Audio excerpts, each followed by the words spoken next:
गणेश जी को विघ्नहर्ता यानी कि बाधाओं को हरने वाला, सिद्धिदाता सफलता देने वाला और बुद्धिदाता यानी कि ज्ञान प्रदान करने वाला कहा जाता है। इसीलिए प्रत्येक शुभ कार्य जैसे विवाह, यज्ञ, व्यापार, शिक्षा, हवन सभी का आरंभ श्री गणेशाय नमः से ही होता है। गणेश चतुर्थी हिंदी महीने भाद्रपद की शुक्ल पक्ष की चतुर्थी को मनाई जाती है और हमारे जितने भी ग्रंथ हैं, धार्मिक पुस्तकें हैं या पुराण हैं, उन सभी में वर्णित कथाओं के अनुसार इसी दिन माता पार्वती ने गणेश जी की रचना की।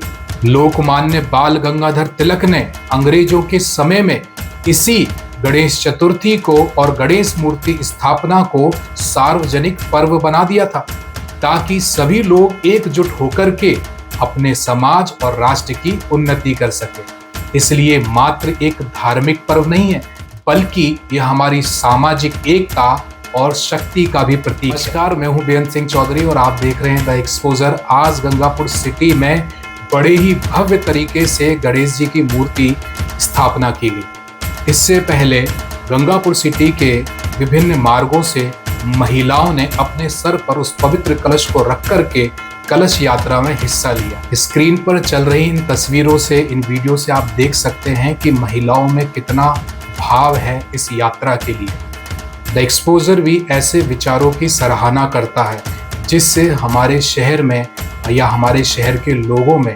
पवित्रता बढ़े। आपको पता होना चाहिए कि कलश यात्रा का आयोजन किसी यज्ञ, हवन, पूजा पाठ, मूर्ति स्थापना, भागवत कथा, दुर्गा पूजा आदि से पहले किया जाता है। शास्त्रों में कलश को ब्रह्मांड का प्रतीक माना गया है। कलश के नीचे जो गोल भाग होता है उसे पृथ्वी तत्व, बीच का पानी वाला भाग उसे जल तत्व और उसके ऊपर रखा जो नारियल है वो जीवन शक्ति का प्रतीक होता है। कलश का मुख है वो आकाश तत्व और उस पर बांधा गया वो पवित्र धागा, वो मोली हमारे संस्कार और मर्यादा का प्रतीक होता है।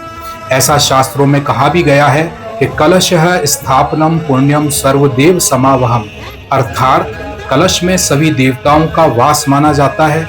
विष्णु, शिव, ब्रह्मा, लक्ष्मी, दुर्गा आदि सब देव शक्ति उस जल और धातु में आवाहित होती है। ये जो कलश यात्रा है इसका अपना अलग महत्व होता है, क्योंकि जब कलश को जल, नारियल, आम्रपल्लव, मूली से सजाकर शोभा यात्रा निकाली जाती है तो ये देवताओं को आमंत्रण और पवित्रता की स्थापना का प्रतीक बन जाता है।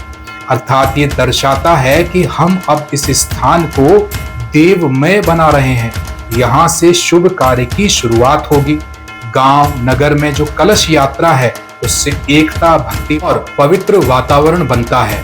कलश हमें बताता है कि जैसे उसमें जल भरा जाता है वैसे ही मनुष्य का जीवन भी सद्गुणों से भरा हुआ होना चाहिए।